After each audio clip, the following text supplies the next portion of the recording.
del sacerdocio. Vamos a ver, la palabra sacerdote en hebreo, en el idioma hebreo es Cohen, y en el griego es hiereus. En ambos casos, el significado básico es el mismo. Alguien que reconcilia dos partes en enemistad por un sacrificio sangriento. Esto desde la perspectiva divina.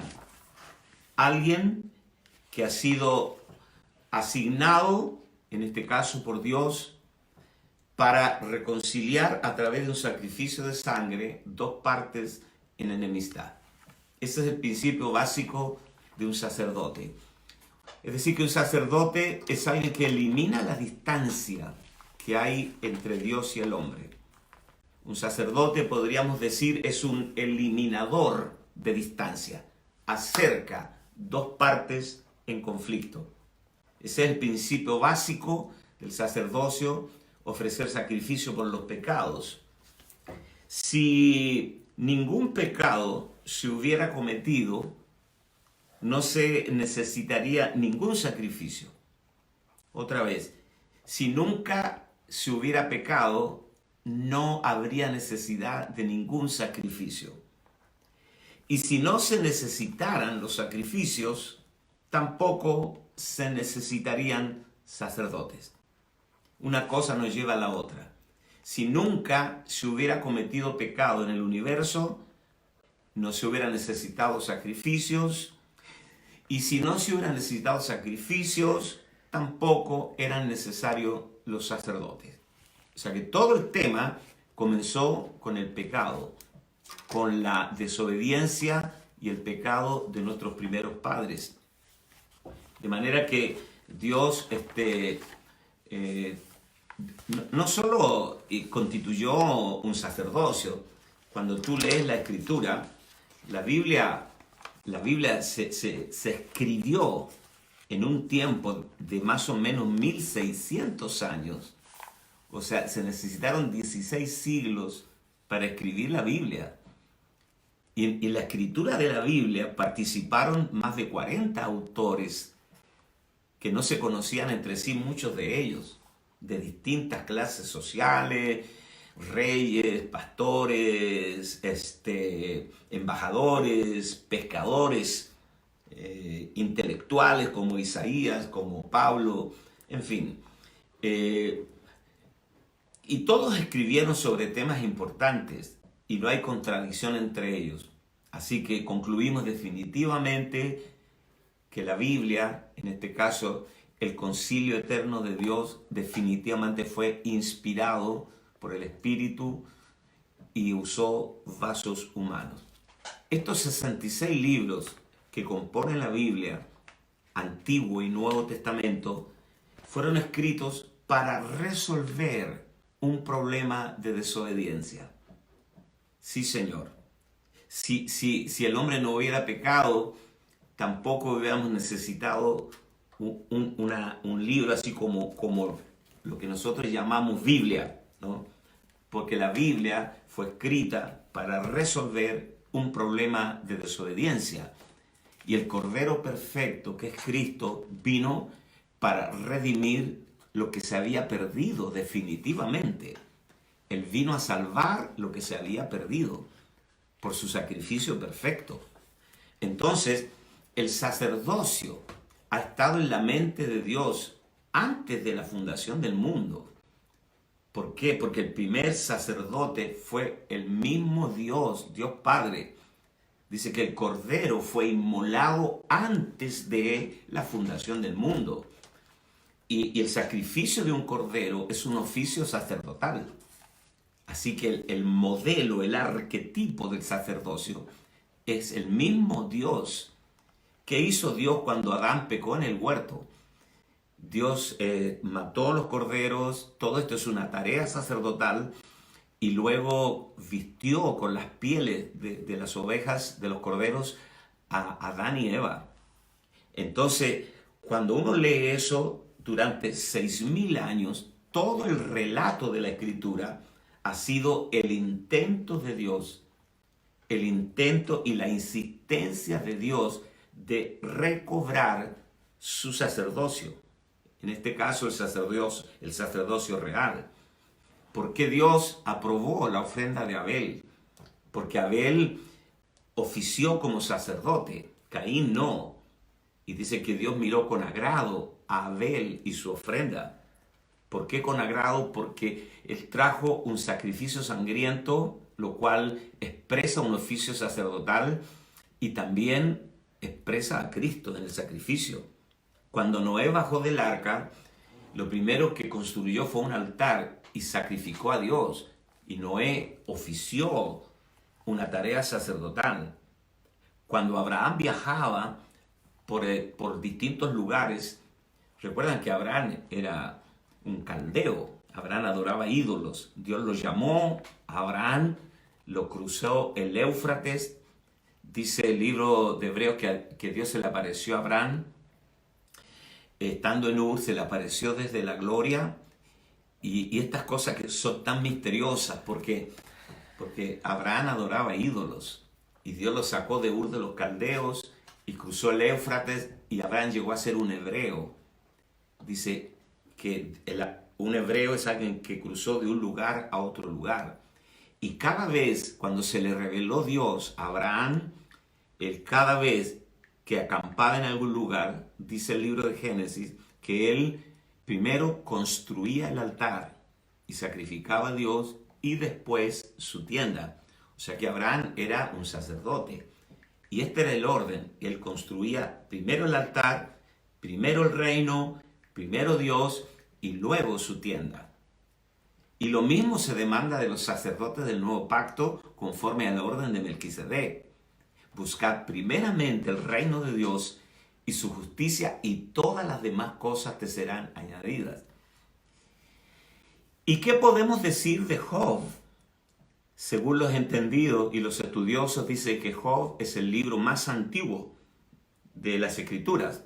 Fue escrito antes que fuera escrito Génesis, el libro de Job. Solo que está en la Biblia que tú tienes, está después de Génesis, bastante después. Pero es el primer libro que se escribió, y dice que Job sacrificaba todos los días, presentaba ofrendas sangrientas por sus hijos, por si hubiesen pecado. Entonces a Job se le reveló el sacrificio de Cristo. Lo mismo hacía Aarón.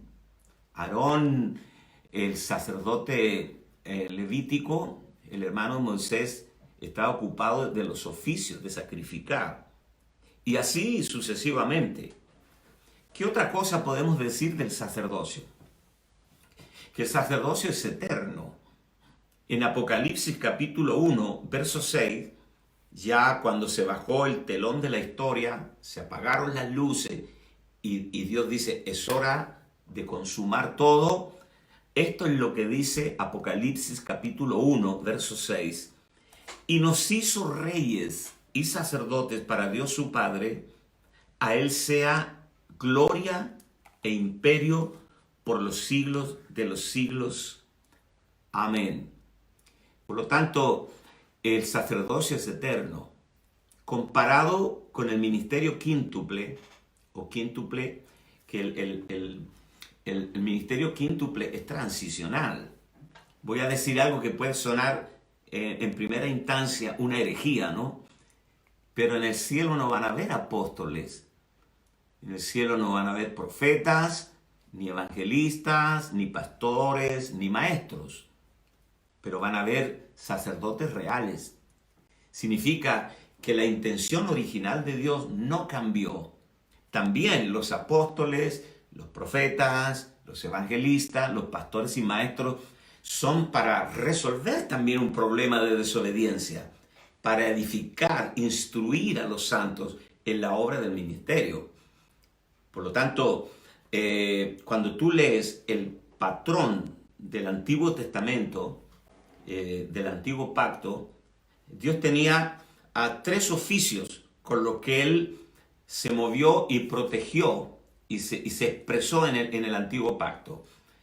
Él se movía con los reyes, con los profetas y con los sacerdotes. El sacerdote, el profeta y el rey. Estos eran los tres oficios y las tres unciones ministeriales con las que Dios se movía en el antiguo pacto. El rey reinaba, obviamente, ¿no? Tenía tareas específicas que no se mezclaban con el oficio sacerdotal. Saúl fue desechado porque usurpó la tarea de Samuel, que era el sacerdote. Por lo tanto, Dios lo desechó por transgredir, ¿cómo sería en términos modernos cuando alguien hace algo que no debe hacer? Por una beligerancia, por arrogarse una facultad que Dios no le dio, porque el sacerdocio y el reinado estaban completamente separados. Entonces, el rey reinaba, el sacerdote enseñaba la Torá y hacía sacrificios sangrientos para mantener en paz a Dios y el hombre. Entonces, el profeta tenía un aporte más indirecto, ¿no? El profeta, cuando tú lees el oficio de los profetas siempre estaban en sus casas. Cuando Naamán vino a Eliseo, Eliseo estaba en su casa. Y Naamán se ofendió porque ni siquiera salió a recibirlo. Los profetas estaban arando con los bueyes, estaban recogiendo higos y estaban tomando mate en su casa. Y cuando el rey o el sacerdote se salían del diseño divino, cuando ellos salían del plan de Dios, Dios traía al profeta para que los amoneste. Eso fue lo que hizo Natán con David. Cuando David adulteró con Betsabé y escondió el pecado por mucho tiempo, Dios trajo a Natán y en privado le contó la historia de la ovejita. Y David se arrepintió. Lo mismo hizo Samuel con Elí, el sacerdote Elí. También hubo una reprensión ahí muy fuerte. El profeta Natán confrontó a Elí. Ahora, el profeta, diríamos, es como la rueda de repuesto de un auto. La usamos cuando algo se rompió, cuando una rueda de las ruedas oficiales, digamos, se rompió, entonces tú pones la rueda de repuesto. Podríamos decir que el profeta siempre aparece para reparar algo que se echó a perder, y cuando lo que se echó a perder se arregla, el profeta vuelve a su casa a tomar mate. Estas eran las tres funciones con las que se movía Dios en el antiguo pacto: el rey, el profeta y el sacerdote. En el nuevo pacto dice que cuando Cristo ascendió por encima de todos los cielos, Él mismo constituyó a unos apóstoles, profetas, evangelistas, pastores y maestros. Esto es lo que nosotros llamamos el ministerio quíntuple. Ahora, dije, no van a haber apóstoles en el cielo, ni profetas, ni pastores, ni maestros, ni evangelistas. Pero sí van a haber sacerdotes reales, porque el sacerdocio real es eterno. Te invito a que me acompañes para leer un pasaje en el libro de Éxodo, capítulo 19, verso 4 al 6. Dios había sacado a Israel de Egipto con brazo poderoso, y esto es lo que les dice a los pies del monte Sinaí.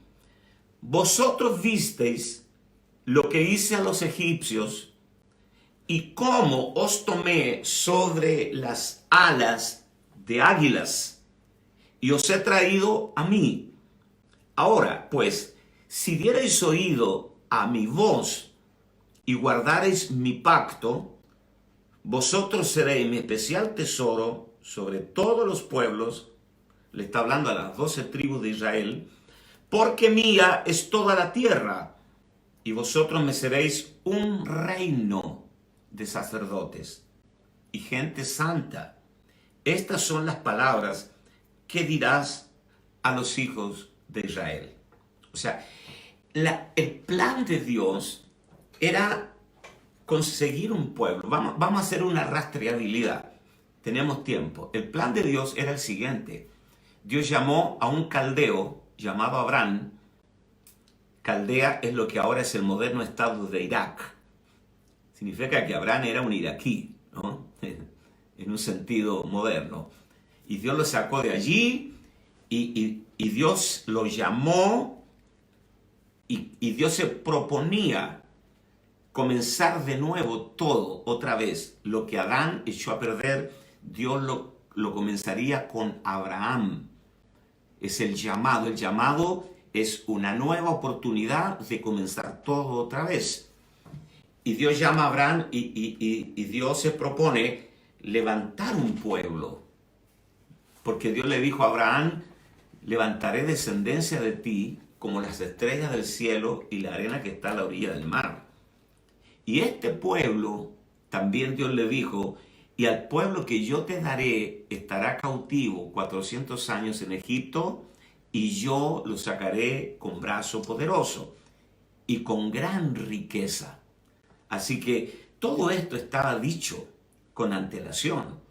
Y aquí tenemos a Israel, que es la iglesia del Antiguo Pacto, saliendo de Egipto y llegando a los pies del Sinaí, y Dios le dijo, este pueblo me va a ser un pueblo de sacerdotes reales.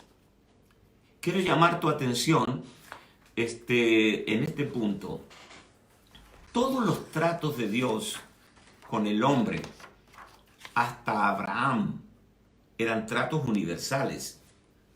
Todos los tratos, el diluvio fue un juicio universal. La torre de Babel y la confusión de las lenguas fue un juicio universal.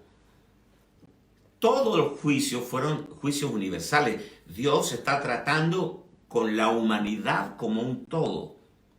Pero a partir del llamado de Abraham, Dios comienza a formar un pueblo, y Él dijo, este pueblo he creado para mí, mis alabanzas publicará. Entonces la idea de Dios es que todo Israel fuera un reino de sacerdotes. Pero ¿qué pasó con Israel? Israel se apropió de Dios, el Dios del universo, el Dios universal. Ellos lo convirtieron en el Dios de los hebreos. Lo restringieron. El Dios que creó el universo, la tierra y todo lo que vemos, ellos lo restringieron a una deidad local, el Dios de los hebreos. Entonces, ellos abdicaron a esto. Ellos iban a ser los evangelistas del mundo. Dios levantó a Israel para que ganara a todas las naciones, para que todas las naciones fueran parte de Israel. Pero ellos fallaron. Entonces, aquel día funesto, a los pies del Sinaí, cuando Moisés demoraba en bajar del monte, Dios le estaba dando las leyes, ellos construyeron el becerro de oro, con el mismo oro que Dios les había dado para edificar el templo. Ellos construyeron el becerro de oro. Y esto desagradó a Dios de tal manera que Moisés también se sumó al desagrado y rompió las tablas de la ley. Moisés dice que era manso más que todos los hombres de la tierra, pero perdió la mansedumbre allí porque él dio una orgía. O sea, el becerro de oro no fue un becerro solamente de oro y vamos a cantarle al becerro. No, ellos hicieron una verdadera orgía. Pablo dice, se levantó el pueblo a jugar, y esa palabra jugar tiene que ver con relaciones sexuales, porque después dice, y a fornicar. O sea, fue realmente una orgía de aquellas que yo creo que ni las páginas pornográficas dan la medida con respecto a la depravación que se produjo allí. Una cosa espantosa. Cuando Moisés viene con las tablas de la ley y ve eso, dice que sintió grito en el campamento. Era una locura, estaban todos pero fuera de sí. Quebró las tablas de la ley. Y la única tribu que no se plegó a esta orgía fue la tribu de Leví. Entonces Dios dijo, muy bien, solo los levitas van a ser mis sacerdotes. Así que a partir de ahí hubo un cisma. De la tribu de Leví venían los sacerdotes y de la tribu de Judá venían los reyes. Por eso Cristo es de la tribu de Judá. Y aquí hay una cosa tan grande, dice el libro de Hebreos, que nunca hubo un sacerdote de la tribu de Judá. Dice, no existía hasta que vino Cristo, el sacerdote o sumo sacerdote conforme al orden de Melquisedec. Y por causa de este cambio de tribu, se cambió la ley. Dice, necesario es que haya cambio de ley, porque hubo un cambio de sacerdote, necesario es que haya cambio. Se cambió la ley, señores. O sea que el sacerdocio real determina la ley. Esto es algo que tal vez no cabe en nuestra mente, ¿no? En Segunda de Reyes, capítulo 17, verso 8, dice, y anduvieron en los estatutos de las naciones que Jehová había lanzado de delante de los hijos de Israel y en los estatutos que hicieron los reyes de Israel. El sacerdocio fue restringido solamente a la tribu de Leví, y hoy que Dios se ha propuesto recobrar su sacerdocio real, nosotros estuvimos casi todo el año 2019 hablando del sacerdocio real, porque si no se recobra el sacerdocio real de todos los creyentes, no vamos a entrar a disfrutar de las inescrutables riquezas de Cristo. No te olvides que nosotros somos parte del hombre corporativo, del nuevo hombre. Y hoy día hay una semejanza trágica entre lo que pasó a los pies del monte Sinaí matemáticamente y lo que pasa en las iglesias locales. Porque si tú tomas una calculadora y divides por 12, lo que te queda es un 8%. Es decir, que el 8% de todo Israel terminó siendo sacerdotes. El 8%. Cuando tú miras la vida interna de una iglesia local, el trabajo de la semana, no el domingo, donde todos vamos y nos sentamos, y ahora que no podemos congregarnos, también estamos redescubriendo cuáles serán nuestros fundamentos. Porque hoy día lo que Dios está matando es la iglesia templo dependiente, la iglesia púlpito dependiente, la iglesia alabanza dependiente, o alabanza de la banda profesional, alabanza pastor dependiente. Y hoy día tenemos la fenomenal oportunidad de operar en nuestras casas. Escuchen esta palabra, amados de Dios, santos de Dios. Hoy tenemos la oportunidad extraordinaria de recobrar el sacerdocio real en nuestra casa, de ejercer, de comernos el cordero, de comer a Cristo sentados a la mesa. Oh Señor, que alguien en tu familia tome la voz, apague la televisión, siéntense alrededor de la mesa, háganlo, cómanse a Cristo, disfruten la palabra, ora por tus hijos, ponle manos a tus hijos, bendícelo, como decían los antiguos, úngelo, impónele mano, profetiza sobre ellos, profeticen unos a otros, compartan la comunión, que no se encierre cada uno en su pieza y pegue un portazo y cada uno chateando con el teléfono, porque estamos juntos dentro de las cuatro paredes, pero hay un abismo de silencio, de separación. Eso no lo permitas. Tú rompe el almidón, rompe esto que nos separa. Apaguemos el celular por un momento. El mundo va a seguir girando, Dios sigue sentado en su trono. Tú necesitas más al celular que el celular te necesita a ti. Y muchos tenemos que reconocer que somos adictos al celular. No podemos estar sin él. Y solo hace unos 20 años atrás nadie tenía celular. Y hoy nos parece imposible. Hay mucha gente que no se preocupa si se le quedó la Biblia en la casa, ¿no? Pero si se le quedó el celular, se regresa. ¡Uy! Se me quedó el celular. Porque es una droga.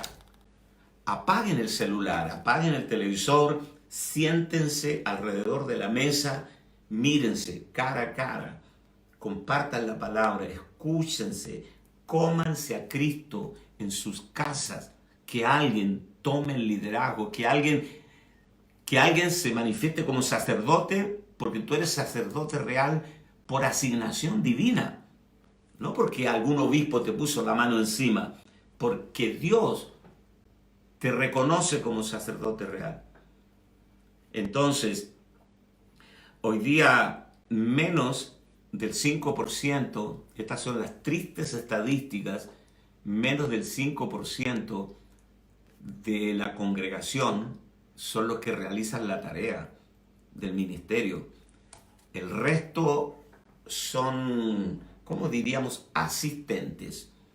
El resto van, estamos contentos que llenen los auditorios, pero Dios nos enseñó a medir el tamaño de la iglesia local no por la gente que asiste el domingo, sino por la gente que trabaja en las células, en los oikos, en las casas, los que trabajan, los que van y suben los cerros y suben los edificios y visitan los hogares y se congregan y les ministran la palabra. Nosotros contabilizamos la iglesia por la gente que está trabajando en la semana. Vamos a ir a Primera de Pedro, capítulo 2, verso 9. Recuerdan que la tierra buena y ancha es Cristo. ¿Y quiénes fueron los que se pusieron en el lecho del Jordán, que estaba crecido, levantando a Cristo? Los sacerdotes, levantando el arca, hasta que todo el pueblo hubo pasado, hasta que todos lleguemos a la unidad de la fe y del conocimiento pleno del Hijo de Dios. ¿Qué nos dice Primera de Pedro, capítulo 2, verso 9? Acercándoos a él, piedra viva, desechada ciertamente por los hombres, mas para Dios escogida y preciosa. Aquí ya tenemos un problema porque el hombre natural no percibe las cosas del Espíritu. Porque te está diciendo, acercándoos a él, piedra viva. Vosotros también, como piedras vivas, sed edificados como casa espiritual y sacerdocio santo, para ofrecer sacrificios espirituales aceptables a Dios por medio de Jesucristo. Por lo cual también contiene la Escritura: he aquí pongo en Sión la principal piedra del ángulo, escogida, preciosa, y el que creyere en él no será avergonzado. Para vosotros, pues, los que creéis, él es precioso. Pero para los que no creen, la piedra que los edificadores desecharon ha venido a ser la cabeza del ángulo, y piedra de tropiezo y roca que hace caer. Porque tropiezan en la palabra, siendo desobedientes, a lo cual fueron también destinados. Mas vosotros sois linaje escogido, real sacerdocio, nación santa, pueblo adquirido por Dios, para que anunciéis las virtudes de aquel que os llamó de las tinieblas a su luz admirable. Vosotros que en otro tiempo no erais pueblo, pero que ahora sois pueblo de Dios, que en otro tiempo no habíais alcanzado misericordia, pero ahora habéis alcanzado misericordia. Entonces fíjate lo que tenemos acá. Somos real sacerdocio. Ningún rey anda mal vestido. Ningún sacerdote se viste mal. Los sacerdotes tenían ropas espléndidas. Y los reyes, ni hablemos. Cuando Jesús habla de los lirios del campo, dice, ni aun Salomón con toda su gloria se vistió como uno de ellos. Cuando la reina de Sabá vino a inquirir sabiduría en los palacios de Salomón, dice que quedó con la boca abierta, porque hasta la servidumbre, los que trabajaban allí limpiando el palacio, tenían ropas con incrustaciones de oro. Entonces la reina de Sabá dijo, es mucho más de lo que a mí me contaron. Ahora, ¿por qué digo esto? Porque nosotros como reyes lo tenemos todo. No hay un rey rico, pobre. Como sacerdotes tal vez no tenemos nada. Pero Pablo dice, explicando esto del sacerdocio y la realeza, como teniéndolo todo y como no teniendo nada. Y habla de los dos oficios. Como reyes somos ricos, como reyes vivimos en la abundancia, como reyes nos vestimos como reyes. Podemos andar en autos de reyes, vivir en casas de reyes, porque somos la realeza. Dios no tiene problemas. Dios no tiene problemas de darnos todo lo que necesitamos y mucho más abundantemente de lo que podemos pedir o entender, según el poder que actúa en nosotros. O sea, Dios excede la medida, como a Salomón. Y Dios le dice, y te daré aún lo que no me has pedido. O sea, te quedaste corto, Salomón. Te voy a dar todo y aún lo que no me has pedido. Y eso aplica a nosotros. Como reyes, vivimos en abundancia. Como sacerdotes, vivimos una vida austera.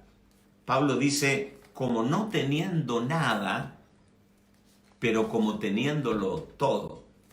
Sé vivir en abundancia, sé tener mucho, mucho, mucho, y también vivir en escasez. Para todo y por todo estoy preparado. Lo de los sacerdotes era bueno porque los sacerdotes, especialmente los que estaban encargados de los holocaustos, comían de lo mejor. Y los sacrificios eran Cristo. Es decir, que nosotros comemos lo mejor de Cristo. La ofrenda de flor de harina. Comemos lo más refinado de la carne. Nos comemos a Cristo, comemos la quinta esencia. Un día, yo no sé si me está escuchando, un matrimonio joven de la iglesia del pastor Gino Carvalho de Valdivia nos invitó a su casa a comer guayú. El kilo de guayú, te puedes meter ahí en internet a ver cuánto vale el kilo de guayú, pero debe valer unos 30, 40 mil pesos. El kilo de guayú, o sea, más o menos como unos $70 el kilo aproximadamente. Porque es una carne, la carne de los reyes, de los ricos. Y cuando estaba yo en esa casa comiendo guayú como rey, estaba muy feliz. Le mando un abrazo a este matrimonio y pasamos un buen rato allí. Los sacerdotes comían lo mejor, los mejores cortes, ¿no? Pero no estamos hablando de la comida natural. Jesús dijo, yo soy verdadera comida, el que come mi carne nunca morirá. Así que estamos comiendo lo mejor de Cristo. Por eso somos sacerdotes, porque ministramos a Cristo. Pablo dice, ¿no sabéis que los que sirven en el altar, del altar participan? O sea, comen de lo mejor. Es como el dicho popular que dice, el que reparte, come la mejor. Come la mejor parte. El que reparte toma la mejor parte. Y nosotros somos los que repartimos a Cristo. Sacerdotes amados. Por eso tienes que en tu casa oficiar el sacerdocio, mi hermana. Toma la batuta ahí, sienta a tu familia, toma autoridad de Dios y reparte a Cristo. Y mientras tú lo haces, te está tocando a ti la mejor parte. Y así con el sacerdocio en operatividad, vamos a entrar a disfrutar las inescrutables riquezas de Cristo. Quiero leer un pasaje en Hebreos capítulo 7, versos 15 y 16. No puedo terminar este tema sin hablar de que hubo un cambio de sacerdocio, ¿no? Hebreos 7, 15 y 16. Dice, y esto es aún más manifiesto si a semejanza de Melquisedec se levanta un sacerdote distinto, no constituido conforme a la ley del mandamiento acerca de la descendencia. Usted está hablando de que todos los sacerdotes eran de la tribu de Leví, sino según el poder de una vida indestructible. Según el poder de una vida indestructible. Otra vez te leo esto, no constituido conforme a la ley del mandamiento acerca de la descendencia, tenían que ser levitas, sino según el poder de una vida indestructible. Significa que si tú y yo somos sacerdotes según el orden de Melquisedec, operamos en el poder de una vida indestructible. Entonces, ¿cuál es el problema de esta pandemia? ¿En qué medida puede alterar nuestra paz, nuestra confianza? En ninguna manera, porque nosotros fuimos constituidos sacerdotes reales según el orden de Melquisedec, que opera en el poder de una vida indestructible. Que esto se revele a nosotros, que esto se haga carne en nuestra vida, que esto sea como el corazón que bombea así y no cesa de hacerlo, que esto sea tan real en nuestro mundo interior, que caminemos en esta certeza absoluta. Diré algo breve sobre Juan Bautista. Juan Bautista técnicamente era sacerdote, porque era hijo de Zacarías, y Zacarías era un sacerdote, así que él era levita, ¿no? Pero él se crió en el desierto. Él se fue, no sabemos a qué edad, se fue de la casa de su padre, y cuando él regresa para comenzar el ministerio de la recomendación, porque él vino a recomendar a Jesús, él no vino al templo.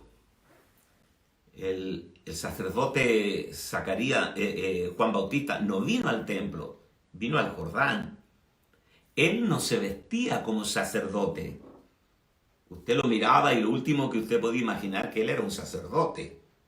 Él era nazareo, o sea que no se cortaba el pelo ni la barba. Y se vestía con piel de camello.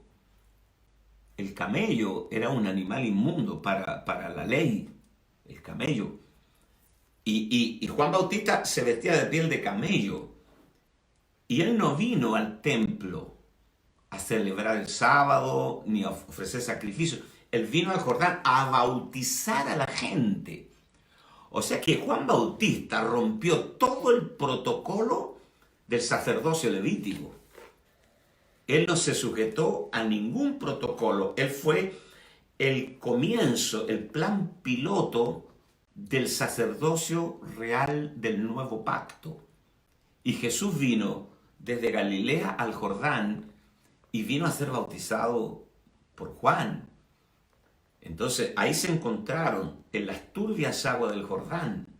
Todo lo que pasa ahí, yo lo he predicado tantas veces y lo he dicho, pero ahí hay una riqueza tan tremenda. Cuando Juan le dice, no soy digno de desatar la correa de tus sandalias, y Jesús le dice, tienes que bautizarme porque así conviene que cumplamos toda justicia. Ninguna justicia se cumplió en el Jordán, la justicia se cumplió en la cruz. Pero el bautismo fue un anticipo de la muerte de Jesús. Fue la muerte anticipada. Por eso cuando nosotros somos bautizados, no somos bautizados en el agua, somos bautizados en Cristo. Hay un misterio allí. Entonces en Juan 3, en Mateo 3, verso 1 y 2, dice, en aquellos días vino Juan el Bautista predicando en el desierto de Judea, diciendo, arrepentíos porque el reino de los cielos se ha acercado. Preciosa gente de Dios, así comienza todo sacerdote real del Nuevo Testamento. No ofrecía toros, sino que él ofrecía pecadores arrepentidos. Él le ofrecía a Dios pecadores arrepentidos. Lo que decía Pablo, a fin de presentar perfecto en Cristo Jesús a todo hombre. Es decir, que Pablo presentaba a sus hijos espirituales, a la gente que ganaba, los presentaba como los sacrificios del nuevo pacto. ¿Ve? Pablo habla mucho de esto. Dice, como ofrenda agradable a Dios, para presentarlos a ustedes como ofrenda agradable. Es un trabajo sacerdotal de nuevo pacto. Cada persona que tú ganas y los formas en Cristo hasta que Cristo sea formado en ellos y los presentas perfecto en Cristo a ellos, tú estás realizando una tarea sacerdotal de nuevo pacto. Qué cosa extraordinaria. Qué cosa gloriosa. Mañana vamos a continuar un poquito hablando de esto, pero recuerden, vamos a hablar de los principios gobernantes para entrar a las inescrutables riquezas de Cristo. Son las 10 de la noche, vamos a orar, le vamos a dar gracias a Dios, no vamos a ir a dormir, pero si todavía tienes tiempo de reunir a tu familia en tu casa, sé que la mayoría de las personas que nos escuchan ya son líderes, son pastores, son líderes de células que están ya entrenados en esta tarea. Pero no te olvides, todos los días debemos reunirnos. Nosotros ahora estamos hablando todos los días y varias veces al día con nuestros hijos, con nuestra hija en Dallas, soltando palabra y también uniéndonos a través de las redes para orar juntos. Háganlo, por favor. Los bendecimos donde quiera que estén. Les invito a orar. Padre, te damos gracias, Sí, Señor. una vez más, porque cada vez que Señor. nos ponemos a comentar tu palabra, hay un fluir de tu gracia. Hay un Amén. río desbordante que avanza, Señor, y como dijo Sí, Pablo, Señor. Señor, el amor de Cristo nos constriñe, nos lleva, nos arrastra, pensando esto: si uno murió por todo, luego todos murieron. Gracias, Amén. porque Sí, nos has Señor. incluido en tu obra perfecta. Así Gracias, es. porque no hay ninguna condenación para los que están en Cristo Jesús. Amén. Yo Sí, bendigo a toda Señor. persona alrededor del mundo que está conectada a nosotros, Señor. que tengan dulces sueños, y los que están por levantarse o ya están en pie porque están de día, que sea el mejor día de su vida. Sea hecho en el nombre de Jesús. Amén y amén. Amén. Amén. Sí, Señor. Bendiciones para todos. Nos vemos hasta mañana. Chao.